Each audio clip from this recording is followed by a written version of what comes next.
Vos réunions s'éternisent. Les échanges que vous imaginiez constructifs se transforment en discussions de café du commerce.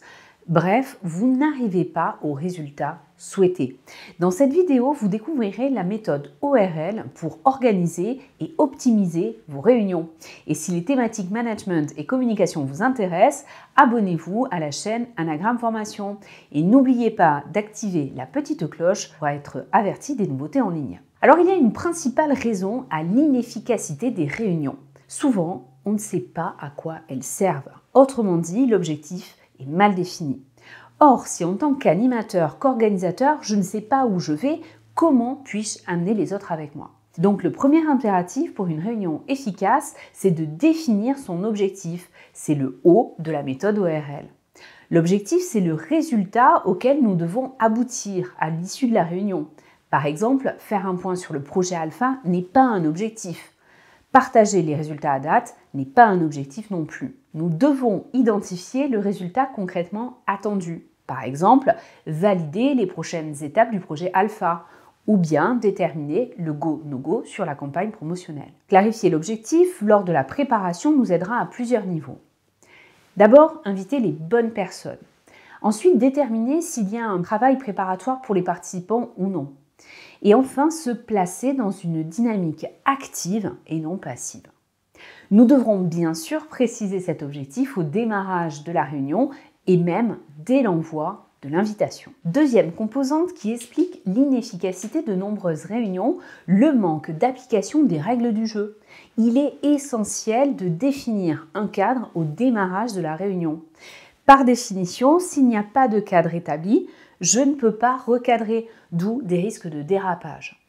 En revanche, si le cadre est établi et validé de tous, le recadrage sera aisé, donc plus de perte de temps. En pratique, cela consiste à énoncer à l'oral ou encore mieux sur une diapositive les règles du jeu. C'est le R de la méthode ORL. Dans ces règles, on notera des repères temporels, la durée de la réunion, les pauses éventuelles. C'est primordial de s'assurer que chacun est capable de se mobiliser sur la totalité de la réunion et ne doit pas partir plus tôt par exemple. On notera également des règles d'interaction comme le moment des questions-réponses. Ça peut être aussi l'occasion d'introduire des règles telles que le temps de parole équivalent pour chacun, ou on ne se coupe pas la parole, ou 2 minutes pour donner son avis maximum. Les règles seront évidemment à adapter selon le public en salle. L'idée phare, c'est qu'il vaut mieux prévenir que guérir. Il vaut mieux définir que défendre. Autrement dit, plus on est précis sur les règles d'interaction, moins il y a de risques de dérapage. Nous aurons aussi des règles pratiques. Est-ce que le téléphone est autorisé ou pas? Est-ce que les supports de réunion sont disponibles? Des repères également sur le déroulé, en précisant l'ordre du jour avec les différents sujets, en ayant pris le soin de déterminer au préalable le temps alloué à chaque sujet. Par exemple, on fera une analyse critique de notre réponse au dernier appel d'offres perdu. Ça nous prendra 30 minutes. D'abord, je vous ferai une synthèse de 10 minutes et ensuite on fera un tour de table où chacun pourra s'exprimer pendant 2 minutes environ. Je noterai tous vos retours et on finira par une synthèse des points améliorés pour les prochaines fois.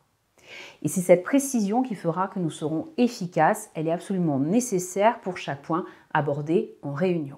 Enfin, nous en venons au L de la méthode ORL, L pour limite, c'est-à-dire les sujets qui ne seront pas abordés. Si par exemple nous avons une réunion sur le projet A et que l'actualité est tendue sur le projet B, il est fort à parier que des discussions sur le projet B s'invitent dans la réunion, ce qui va être contre-productif. Donc, mettons comme limite dès le démarrage, nous aborderons uniquement le projet A. En préparant nos réunions avec la méthode ORL, nous allons éviter nombre de discussions inutiles et de digressions. Souvenons-nous également de quelques bonnes pratiques de réunion. Démarrer à l'heure. Une réunion planifiée à 9 h démarre à 9 h. Sinon, le risque est le laisser-aller général avec des retards qui vont s'intensifier au fil du temps. Prévoir un peu plus large en timing. Il faut tenir compte de 5 à 10 minutes de perte d'efficacité liées aux échanges informels, aux branchements divers d'ordinateurs, etc., aux digressions, même si elles sont canalisées. Faire des réunions de 45 minutes maximum et intégrer des pauses régulières. Et enfin, sélectionner avec soin les participants, c'est-à-dire uniquement ceux qui permettent d'atteindre l'objectif fixé. En synthèse, une bonne préparation évite beaucoup de réparation. C'est avant tout le soin porté à la préparation de la réunion qui va la rendre efficace et utile pour vos participants. Alors, à vos méthodes ORL.